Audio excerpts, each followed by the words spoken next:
Hi everyone! Today ay magluluto tayo ng soft shell crab. So mga ingredients na ating gagamitin ay ang mga sumusunod. Una sa lahat, of course, ang ating soft shell crab. Gagamit din tayo ng oil, salt, pepper, garlic powder.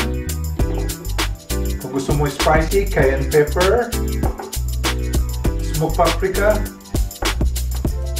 ground white pepper, and potato starch o potato flour for crunchy pag ating deep fry.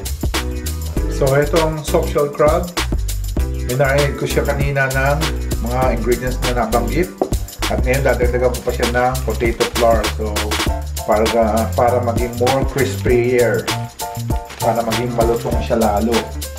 So basically, halo-halo lang siya. Mix lang natin. Ito ang soft shell crab. Sa Pilipinas to yung crab na lunok. Pero masarap to kasi luno, wala ka nang itatapon. Kain lahat. So yan ang itsura niya. So bubuksan na natin ang ating kalan. Magpapainit tayo ng oil kasi deep fry ito eh. So, hintayin lang natin uminit ang ating mantika, and then we'll start cooking our soft shell crab. So, checking ko lang yung temperature ng ating oil. Kailangan 150 degrees Celsius or 300 degrees Fahrenheit. Yeah, pwede na siya. Mga nasa 350 na. 150 na siya. So, pwede natin i-fry ang ating soft shell crab.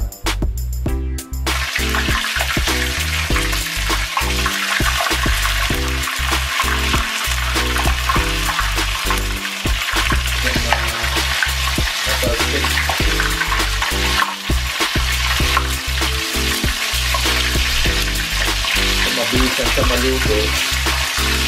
Bantayan niyo siya. Tama nyo kung luto siya pag medyo tumahimik na yung kanyang season. Yung kanyang season kasi ngayon deep fry natin siya para maging crunchy siya.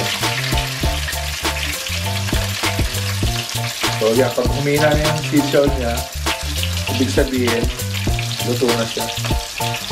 Lagyan natin sa ating colander para mag-drain ang excess oil.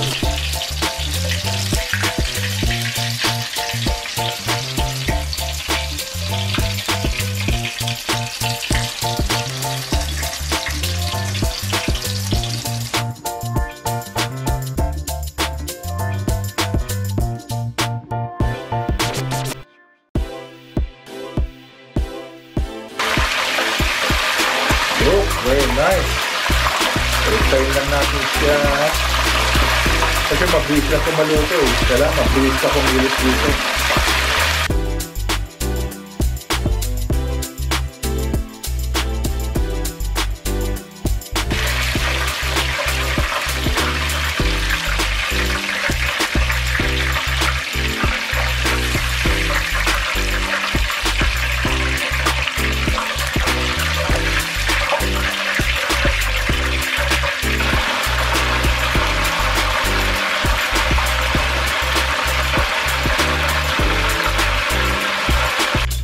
So ito na yung last batch ng ating soft shell crab.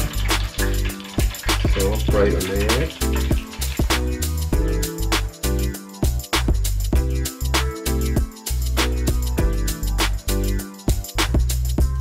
So babalikan natin yung last batch ng ating soft shell crab para maluto naman yung other side. Para hindi masusunog yung kabila.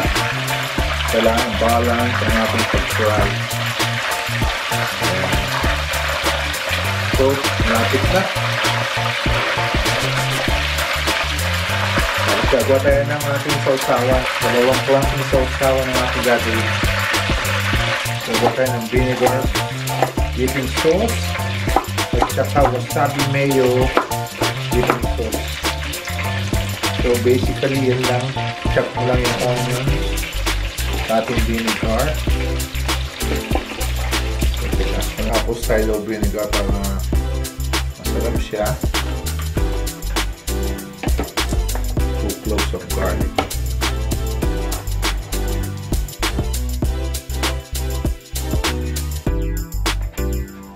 Yan, tapos jalapeno chili.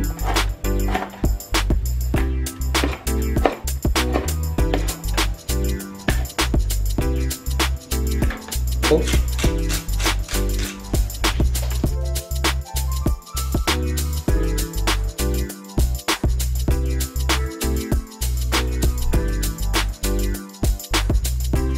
Wasabi mayo. So, gumamit ako ng Kewpie mayonnaise. Wasabi paste. Depende sa kung gaano mo kaanghang gusto. Then, i-mix mo lang siya.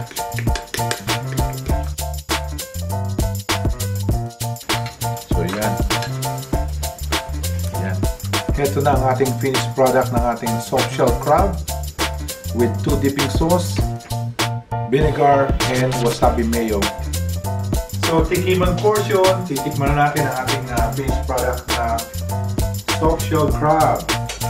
So, unahin ko ang vinegar, okay? Vinegar na may onion.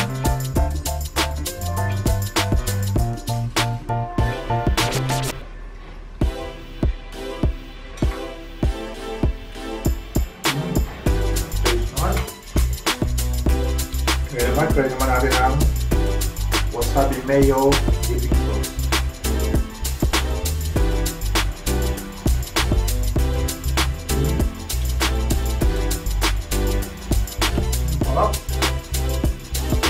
Yummy!